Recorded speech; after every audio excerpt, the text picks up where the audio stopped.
Հենց այս զենքով եւ հենց այս գայլին գյուղի որսորդը վնասազերծեց տեղի թիվ 1 թշնամուն։ Կարագի պես ասացի, որ զենքդ պատրաստ բայ դու այդ տունը մնային սանգեցի, վազելով կգաստած իգնը խնդաստը կերին բերեսկի մեր տան մոդի, քերու չեմ կրագա։ Թարսի պես այսօր որ սահանգի ստացվում էր, իսկ որ 3 բան կանխորոշված էր այս քերի ճակատագիրը։ Իզուր չէ որ ասում են, երբեմն խոսքերը նյութականանում են։ Ասվածի իրական ապացույցը տեղի ունեցավ արեգնադեմցիների հետ։ Հունիսի 8-ի երեկոյան ժամը 18-ի սահմաններում տեղի հովիվը ոչխարներին արոտավայրից տուն բերելու ճանապարհին հանդիպել է գայլերի, որոնցից ամենամեծը հարձակվել է ոչխարների վրա ու շփոթության մեջ է գցել թե կենդանիներին, թե հովվին, իր հետ տանելով 1 ոչխար։ Ուղիղ դիմացից դուրս եկան 3 գայլ, մեկը մեծ, 2 կազակերը փոքր։ Ու միանգամից ոչխարի սուրուի մեջտեղը։ Ես էլ անգուճապես գորալով հասա գոնե ոչխարի վնաս չտա։ Գյուղում գայլերի հասցրած վնասի չափերն ավելի քիչ են, քան մարզում արձանագրված վերջին դեպքում ջրառատ համայնքում։ Ի տարբերություն այս համայնքի արեգնադեմցիների բախտն ավելի շատ է բերել եւ նյութական վնասն է պակաս եւ վնաս հասցնողն է վնասազերծվել գյուղի որսորդի կողմից։ Շատ դժվարությամբ էլ այդ սարերը, շատ բարձր սարեր են, բայց մի 10 րոպեում ես հասա այնտեղ։ Կուզեր փախնիր,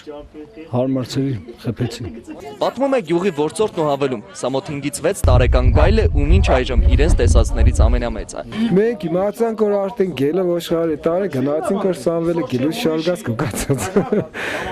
Դու բերեցին գելը ոչխարը գելը։ Համայնքի ղեկավարի խոսքերով սա միակ դեպքը չէ։ Ավելին վերջին շրջանում դրանք առավել շատացել են։ Մինչև այս դեպք ուրեմն ընդամենը այս քանի օրվա մեջ անհայտ կորել է 2 կառներ մի ընտանիքից 3 կառ, այսինքն դա այն տներն են, որոնք գյուղի ծայրամասում են։ Անդադ կորում են կառներ, բնականաբար դա գելերն են տանում։ Ընդամենը մի քանի օր առաջ էլի ոչխար, էլի գառ, արդեն երևի մի 5-6 մի քանի օրվա մեջ 5-6 ոչխարի արդեն կորուստ կա։ Համարը ամեն օր կան էլի դե ֆերանգը։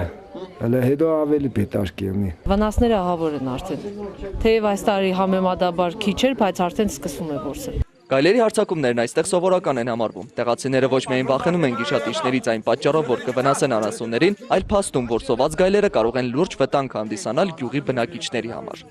Եվ վախը երեխաների հանդեպ